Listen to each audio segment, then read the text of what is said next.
Hej, jag heter Anna Trede. Jag har gjort en Nej. Nu blir jag lite så. Hei, jeg heter Anna! Ja, jeg er liksom... Ikke unnskyld at jeg er til. Nej. Ja. Nå var det skikkelig fint lys. Och så har jag nog sagt upp som skollagslärare och begynt att frilansa. För jag blev spurt om att laga privata, lite större hagar för folk i Oslo, beredskapshager. Så det begynte jag med för ett par år sedan. Och det är första året jag är liksom bara frilansar nu i år.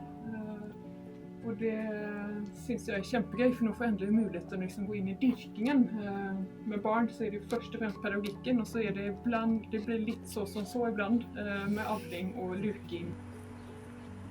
Så efter att jag hade haft det mötet att jag fortalte att jag kommer si ut i jobben.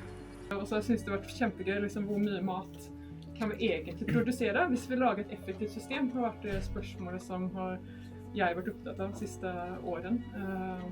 Og det har kommet masse ny forskning og som bare siste 10 årene, og masse nye metoder som utvecklats. Og så har jeg tenkt at hvis vi setter det i smarte system vel for etablert nå, hvor mye mat kan vi produsere da hvis vi kanskje bruker noen timer i uken hjemme i vår egen hage. Da jeg er opptatt av stora sammanhänger och förstå liksom dynamiken då. Så det är det jag ska pröva att presentera för er idag. Nu jag syns jag kommit in till en liten sån kärna hvordan vad är viktigt när vi ska få till ett system som är enkelt att ställa. Mindre arbete och så inget avfall. För tanken är att vi alltså alla kvister och allt inte kör det väck. Du kan klippa det upp, bruka det upp på jorden. Får vi leverera här?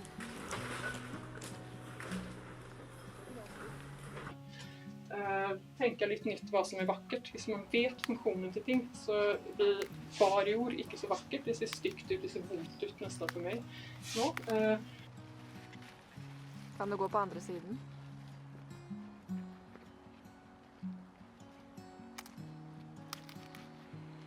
Det är ganska fint, de här. Väldigt. Mindre inköp, du tränger inte köpa så mycket. Det är som ordnar sig själv.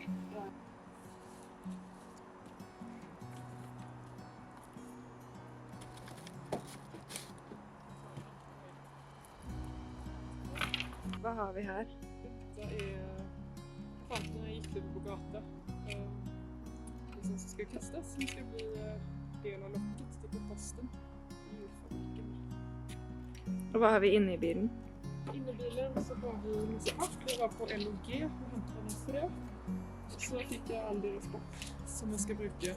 Så vi sparar tid på att slippa luka ugräs. Så kväll vi ugräs med den så lagar vi bädd upp. Eller däcker med halv. Och hur mycket har allt detta kostat? Ingenting. 0 kronor. Det betyder det blir rimligare. Mindre vandring och att du får mer mat.